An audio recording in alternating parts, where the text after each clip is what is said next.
കുമ്പിട്ട് കുമ്പിട്ട് വാട കുമ്പിടി ഇല്ലെങ്കിൽ നിന്റെ തലയിൽ വെച്ചിട്ടുള്ള വക്കോലത്തുറു ഉത്തരത്തില് മുട്ടും. വക്കോൽത്തുറു മാത്രമോ? എന്റെ ഈ തല തന്നെ കേശവൻ ചേട്ടന്റെ തൃപ്പാദത്തിനിടെ തിരികെ വെച്ചിരിക്കുകയല്ലേ. എന്താണാവോ കാര്യം? നിന്നെ ഇപ്പൊ ഉണ്ണിയമ്മ അങ്ങോട്ട് വിളിപ്പിക്കും. തള്ള അറിഞ്ഞോ? അതല്ലടാ, രണ്ട് ജാതകങ്ങൾ തമ്മിൽ ചേർച്ച നോക്കാൻ. അപ്പൊ താൻ എന്ത് ചെയ്യും? നോക്കും. നോക്കണ്ടേ? നോക്കണോ? നോക്കണം. നോക്കാം. പക്ഷെ എങ്ങനെ നോക്കിയാലും ജാതകങ്ങൾ തമ്മിൽ ചേരാൻ പാടില്ല. അതിപ്പോ നോക്കിയാലല്ലേ പറയാൻ പറ്റൂ. നോക്കാണ്ട് തന്നെ പറയണം ചേരില്ലാന്ന്. എങ്കിൽ പിന്നെ നോക്കാണ്ടിരുന്നാ പോരെ? അതല്ലടോ, നോക്കിയിട്ട് നിങ്ങളുടെ ഇങ്ങനെ ഒരു പരിപാടി ബുധ ശുക്രന്റെ ഉള്ളിക്കറി, ശുക്രൻ ചൊവ്വയുടെ ഉള്ളിക്കറി, വ്യാഴം വെള്ളി ശനി ഞായർ ഇതൊക്കെ വെച്ചിട്ട് ഈ രണ്ട് ജാതകങ്ങൾ ചേരില്ലാന്ന് താനൊരു കള്ളം പറയണം. കള്ളം പറയാനോ? ഞാനോ?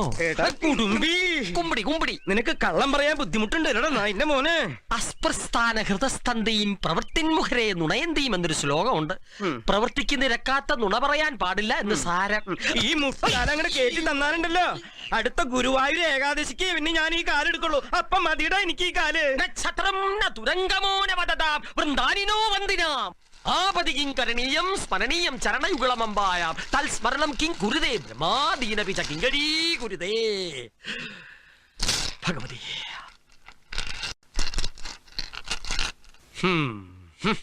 ചേരില്ല, ചേരാൻ പാടില്ല. ഇനി കാര്യം നടക്കാൻ ദക്ഷിണയും വാങ്ങി മൂടും തട്ടിപ്പോകുന്ന എരപ്പ ജ്യോതിഷികളുണ്ട്. അവറ്റകൾ കണ്ടാൽ മറിച്ചു പറഞ്ഞേക്കാം. വിശ്വാസമുണ്ടെങ്കിൽ സ്വീകരിച്ചോളുക. ഇത് ചേരില്ല ഉണ്ണിയമ്മേ.